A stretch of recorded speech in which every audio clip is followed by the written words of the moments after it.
Hello friends, तो स्वागत है आज के सामान्य ज्ञान के नए वीडियो में। आज का यह वीडियो आप सभी के लिए बेहद मोस्ट इंपॉर्टेंट होने वाला है। आज के इस वीडियो में आप लोग देखेंगे 40 जीके जीएस का क्वेश्चन है जो आपके आने वाले हाल फिलहाल एग्जामों के लिए वेरी वेरी मोस्ट इंपॉर्टेंट होने वाले हैं। चलिए क्वेश्चन नंबर 1 की ओर बढ़ेंगे। क्वेश्चन नंबर 1 में पूछा जा रहा है, बिहार में पहली बार अस्थायी बंदोबस्त किसने लागू किया? तो बिहार में पहली बार अस्थायी बंदोबस्त लॉर्ड कॉर्नवालिस ने लागू किया। क्वेश्चन नंबर 1 का बी एकदम सही जवाब हो जाएगा। क्वेश्चन नंबर 1 का बी एकदम आपका सही जवाब हो जाएगा, लॉर्ड कॉर्नवालिस। चलिए क्वेश्चन नंबर 2 की ओर बढ़ेंगे। क्वेश्चन नंबर 2 में आप सभी से पूछा जा रहा है, मुद्राक्षस नाटक के लेखक कौन है? मुद्राक्षस नाटक के लेखक कौन है? तो क्वेश्चन नंबर 2 का आपका बी एकदम सही जवाब हो जाएगा, विशाख दत्त। क्वेश्चन नंबर 2 का बी एकदम सही जवाब हो जाएगा, विशाख दत्त। चलिए क्वेश्चन नंबर 3 की ओर बढ़ेंगे। क्वेश्चन नंबर 3 में आप सभी से पूछे जा रहा है, भारत में संघीय व्यवस्था का सर्वोत्तम वर्णन किस अनुच्छेद में है? भारत में संघीय व्यवस्था का सर्वोत्तम वर्णन किस अनुच्छेद में है? तो क्वेश्चन नंबर 3 का आपका सी एकदम सही जवाब हो जाएगा, अनुच्छेद 246। क्वेश्चन नंबर 3 का सी एकदम सही जवाब हो जाएगा, अनुच्छेद 246। चलिए क्वेश्चन नंबर 4 की ओर बढ़ेंगे। क्वेश्चन नंबर 4 में आप सभी से पूछा जा रहा है, गुप्त काल में भूमि अनुदान की जानकारी किससे मिलती है? काफी इंपॉर्टेंट प्रश्न है। गुप्त काल में भूमि अनुदान की जानकारी किससे मिलती है? तो भूमि अनुदान की जानकारी आपको ताम्रपत्र अभिलेख से मिलती है। किससे? ताम्रपत्र अभिलेख। क्वेश्चन नंबर 4 का आपका बी एकदम सही जवाब हो जाएगा। क्वेश्चन नंबर 4 का बी आपका एकदम सही जवाब हो जाएगा, ताम्रपत्र अभिलेख। चलिए क्वेश्चन नंबर 5 की ओर बढ़ेंगे। क्वेश्चन नंबर 5 में पूछा जा रहा है, बिहार का सबसे पुराना नगर कौन सा माना जाता है? काफी इंपॉर्टेंट प्रश्न है। बिहार का सबसे पुराना नगर कौन सा माना जाता है? तो क्वेश्चन नंबर 5 का आपका बी एकदम सही जवाब हो जाएगा, वैशाली। क्वेश्चन नंबर 5 का बी आपका एकदम सही जवाब हो जाएगा, वैशाली। चलिए क्वेश्चन नंबर 6 की ओर बढ़ेंगे। क्वेश्चन नंबर 6 में पूछा जा रहा है, अष्टाध्यायी की रचना किसने की? काफी इंपॉर्टेंट प्रश्न है। अष्टाध्यायी की रचना किसने की? तो क्वेश्चन नंबर 6 का आपका बी एकदम सही जवाब हो जाएगा, पाणिनि। क्वेश्चन नंबर 6 का बी एकदम सही जवाब हो जाएगा, पाणिनि। चलिए क्वेश्चन नंबर 7 की ओर बढ़ेंगे। क्वेश्चन नंबर 7 में आप सभी से पूछा जा रहा है, संविधान में लोकतांत्रिक शब्द जोड़ा गया। संविधान में लोकतांत्रिक शब्द जोड़ा गया। तो क्वेश्चन नंबर 7 का आपका सी एकदम करेक्ट हो जाएगा, 42वां संशोधन। क्वेश्चन नंबर 7 का सी एकदम करेक्ट हो जाएगा, 42वां संशोधन। चलिए क्वेश्चन नंबर 8 की ओर बढ़ेंगे। क्वेश्चन नंबर 8 में पूछा जा रहा है, भारत में योजना आयोग को किस वर्ष समाप्त किया गया? भारत में योजना आयोग को किस वर्ष समाप्त किया गया? तो क्वेश्चन नंबर 8 का आपका बी एकदम करेक्ट हो जाएगा, 2014। क्वेश्चन नंबर 8 का बी एकदम सही जवाब हो जाएगा, 2014। चलिए क्वेश्चन नंबर 9 की ओर बढ़ेंगे। क्वेश्चन नंबर 9 में पूछा जा रहा है, पृथ्वी की आयु ज्ञात करने में प्रयुक्त विधि।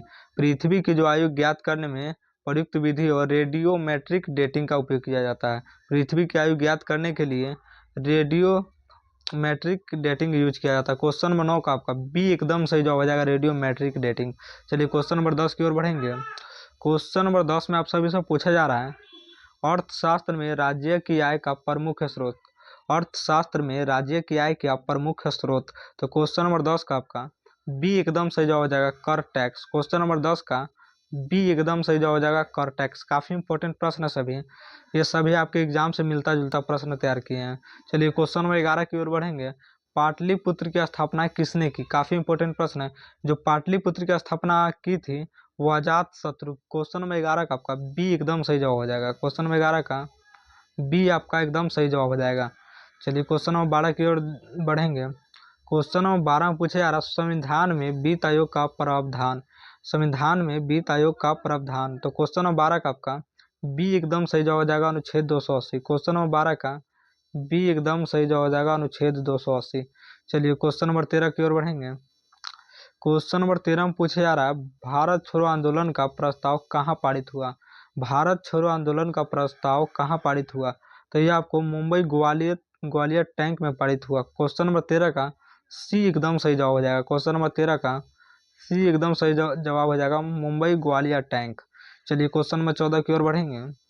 क्वेश्चन नंबर 14 में पूछा जा रहा है, बिहार में सोन नदी किसकी सहायक नदी है? बिहार में सोन नदी किसकी सहायक नदी है? तो क्वेश्चन नंबर 14 का आपका बी एकदम सही जवाब हो जाएगा। क्वेश्चन नंबर 14 का बी एकदम सही जवाब हो जाएगा, गंगा। चलिए क्वेश्चन नंबर 15 की ओर बढ़ेंगे। क्वेश्चन नंबर 15 में पूछा जा रहा है, मानव शरीर में यूरिया का निर्माण कहाँ होता है? मानव शरीर में यूरिया का निर्माण कहाँ होता है? तो क्वेश्चन नंबर 15 का आपका बी एकदम सही जवाब हो जाएगा यकृत। क्वेश्चन नंबर 15 का बी एकदम सही जवाब हो जाएगा यकृत। चलिए क्वेश्चन नंबर 16 की ओर बढ़ेंगे। क्वेश्चन नंबर 16 में पूछे जा रहा है, भारत का नियंत्रक एवं महालेखा परीक्षक किसके प्रति उत्तरदायी है? भारत का नियंत्रक एवं महालेखा परीक्षक किसके लिए उत्तरदायी है, किसके प्रति उत्तरदायी है? तो क्वेश्चन नंबर 16 का आपका बी एकदम सही जवाब हो जाएगा सांसद। क्वेश्चन नंबर 16 का बी आपका एकदम सही जवाब हो जाएगा, सांसद के लिए उत्तरदायी है। चलिए क्वेश्चन नंबर 17 की ओर बढ़ेंगे। क्वेश्चन नंबर 17 में पूछे जा रहा है, बिहार में चावल अनुसंधान संस्थान कहाँ स्थित है? बिहार में चावल अनुसंधान संस्थान कहाँ स्थित है? तो क्वेश्चन नंबर 17 का आपका बी एकदम सही जवाब हो जाएगा, पटना फतुहा। क्वेश्चन नंबर 17 का बी एकदम सही जवाब हो जाएगा, पटना फतुहा। चलिए क्वेश्चन नंबर 18 की ओर बढ़ेंगे। क्वेश्चन नंबर 18 में पूछे जा रहा है, स्वराज मेरा जन्म सिद्ध अधिकार है किसने कहा? स्वराज मेरा जन्म सिद्ध अधिकार है यह किसने कहा? तो क्वेश्चन नंबर 18 का आपका बी एकदम सही जवाब हो जाएगा, बाल गंगाधर तिलक। क्वेश्चन नंबर 18 का बी एकदम सही जवाब हो जाएगा, बाल गंगाधर तिलक ने कहा। चलिए क्वेश्चन नंबर 19 की ओर बढ़ेंगे।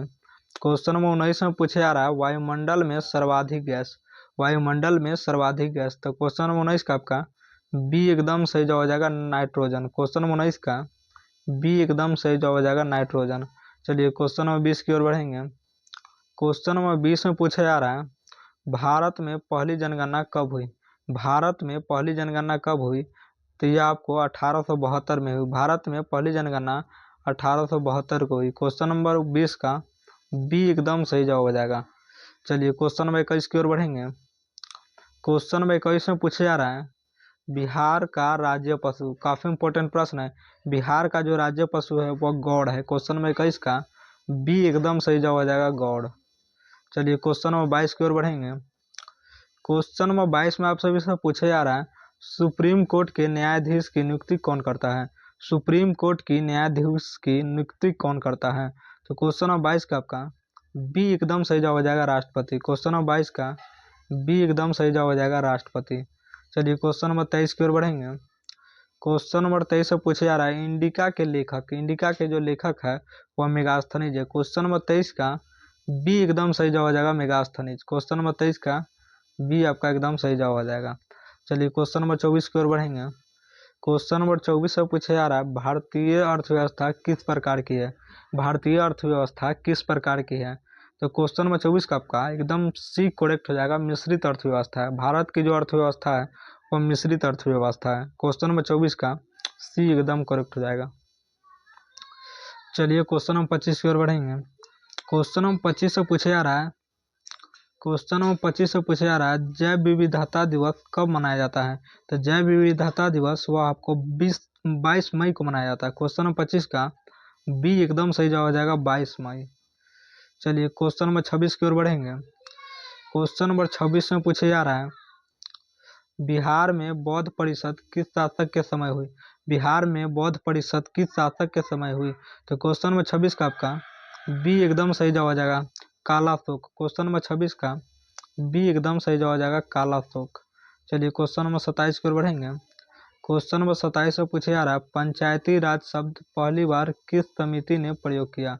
पंचायती राज शब्द पहली बार किस समिति ने प्रयोग किया? तो क्वेश्चन नंबर 27 का आपका बी एकदम सही जवाब हो जाएगा, बलवंत राय मेहता समिति। क्वेश्चन नंबर 27 का बी एकदम सही जवाब हो जाएगा, बलवंत राय मेहता समिति। चलिए क्वेश्चन नंबर 28 की ओर बढ़ेंगे। क्वेश्चन नंबर 28 से पूछा जा रहा है, भारत का पहला लोकपाल कानून कब बना? भारत का पहला लोकपाल कानून कब बना? तो क्वेश्चन नंबर 28 का आपका बी एकदम करेक्ट हो जाएगा, 2013। क्वेश्चन नंबर 28 का बी एकदम सही जवाब हो जाएगा, 2013। चलिए क्वेश्चन नंबर 29 की ओर बढ़ेंगे। क्वेश्चन नंबर 29 से पूछा जा रहा है, मानव रक्त का पीएच मान, मानव रक्त का जो पीएच मान होता है वह 7.4 के बीच होता है। क्वेश्चन नंबर 29 का बी एकदम सही जवाब हो जाएगा, 7.4। चलिए क्वेश्चन नंबर 30 की ओर बढ़ेंगे। क्वेश्चन नंबर 30 में आप सभी से पूछा जा रहा है, बिहार में सोनपुर मेला किस नदी के किनारे लगता है? बिहार में सोनपुर मेला किस नदी के किनारे लगता है? तो ये आपको गंडक नदी के किनारे लगता है। क्वेश्चन नंबर 30 का आपका बी एकदम सही जवाब हो जाएगा, गंडक नदी। चलिए क्वेश्चन नंबर 31 की ओर बढ़ेंगे। क्वेश्चन नंबर 31 में आप सभी से पूछे जा रहा है, भारत में राष्ट्रीय आपातकाल किस अनुच्छेद में है? भारत में राष्ट्रीय आपातकाल किस अनुच्छेद में है? तो क्वेश्चन नंबर 31 का आपका बी एकदम सही जवाब हो जाएगा 352। क्वेश्चन नंबर 31 का बी एकदम सही जवाब हो जाएगा 352। चलिए क्वेश्चन नंबर 32 की ओर बढ़ेंगे। क्वेश्चन नंबर 32 में आप सभी से पूछे आ रहा है, नीति आयोग का अध्यक्ष कौन होता है? नीति आयोग का अध्यक्ष कौन होता है? तो क्वेश्चन नंबर 32 का आपका बी एकदम सही जवाब हो जाएगा प्रधानमंत्री। क्वेश्चन नंबर 32 का बी एकदम सही जवाब हो जाएगा प्रधानमंत्री। चलिए क्वेश्चन नंबर 33 की ओर बढ़ेंगे। क्वेश्चन नंबर 33 से पूछे जा रहा है, गुप्त काल को स्वर्ण युग क्यों कहा जाता है? गुप्त काल को स्वर्ण युग क्यों कहा जाता है? तो क्वेश्चन नंबर 33 का आपका बी एकदम सही जवाब हो जाएगा काला विज्ञान उन्नति। गुप्त काल को स्वर्ण युग क्यों कहा जाता है? तो काला विज्ञान उन्नति के कारण। क्वेश्चन नंबर 33 का आपका बी एकदम सही जवाब हो जाएगा। चलिए क्वेश्चन नंबर 34 की ओर बढ़ेंगे। क्वेश्चन नंबर 34 में आप सभी से पूछे आ रहा है, बिहार में सर्वाधिक वर्षा वाला क्षेत्र। तो बिहार में जो सर्वाधिक वर्षा वाला क्षेत्र है वो उत्तर बिहार तराई है। क्वेश्चन नंबर 34 का बी एकदम करेक्ट हो जाएगा उत्तर बिहार तराई। चलिए क्वेश्चन नंबर 35 की ओर बढ़ेंगे। क्वेश्चन नंबर 35 में पूछा जा रहा है, प्रकाश संश्लेषण में ऑक्सीजन किससे निकलती है? तो प्रकाश संश्लेषण में ऑक्सीजन जल H2O से निकलती है। क्वेश्चन नंबर 35 का बी एकदम सही जवाब हो जाएगा जल H2O। चलिए क्वेश्चन नंबर 36 की ओर बढ़ेंगे। क्वेश्चन नंबर 36 में आप सभी से पूछे आ रहा है, संविधान की आत्मा किसे कहा जाता है? संविधान की आत्मा किसे कहा जाता है? तो क्वेश्चन नंबर 36 का आपका बी एकदम सही जवाब हो जाएगा प्रस्तावना। क्वेश्चन नंबर 36 का बी एकदम सही जवाब हो जाएगा प्रस्तावना। चलिए क्वेश्चन नंबर 37 की ओर बढ़ेंगे। क्वेश्चन नंबर 37 से पूछे आ रहा है, बिहार का राज्य वृक्ष। बिहार का जो राज्य वृक्ष वो बरगद को कहते हैं। क्वेश्चन नंबर 37 का आपका बी एकदम सही जवाब हो जाएगा बरगद। चलिए क्वेश्चन नंबर 38 की ओर बढ़ेंगे। क्वेश्चन नंबर 38 से पूछा जा रहा है, भारत में पहला विश्वविद्यालय। तो भारत में पहला विश्वविद्यालय यानी तक्षशिला। क्वेश्चन नंबर 38 का बी एकदम सही जवाब हो जाएगा तक्षशिला। भारत में जो पहला विश्वविद्यालय बना हुआ था वो तक्षशिला बना था। क्वेश्चन नंबर 38 का बी एकदम सही जवाब हो जाएगा। ये आपका इंपॉर्टेंट प्रश्न है, इसको भी ध्यान में रख लीजिएगा, जो बार बार एग्जाम पूछा गया है। चलिए क्वेश्चन नंबर 39 की ओर बढ़ेंगे। क्वेश्चन नंबर 39 से पूछा जा रहा है, कोसी का शोक किसे कहा जाता है? यहाँ पर कोसी नहीं बिहार होगा। बिहार का शोक किसे कहा जाता है? दोस्तों यहाँ पर कोसी नहीं बिहार होगा। तो बिहार का शोक किसे कहा जाता है? तो क्वेश्चन नंबर 39 का आपका बी एकदम सही जवाब हो जाएगा कोसी नदी को। क्वेश्चन नंबर 39 का बी एकदम सही जवाब हो जाएगा कोसी नदी को। चलिए क्वेश्चन नंबर 40 की ओर बढ़ेंगे। क्वेश्चन नंबर 40 से पूछे जा रहा है, इंसान कितनी प्रतिशत चीजें डर के कारण भूलता है? काफी इंपॉर्टेंट प्रश्न है। इंसान जो है कितनी प्रतिशत चीजें जो है डर के कारण भूलता है? तो क्वेश्चन नंबर 40 का आपका सी एकदम सही जवाब हो जाएगा 30%। क्वेश्चन नंबर 40 का सी एकदम सही जवाब हो जाएगा 30%।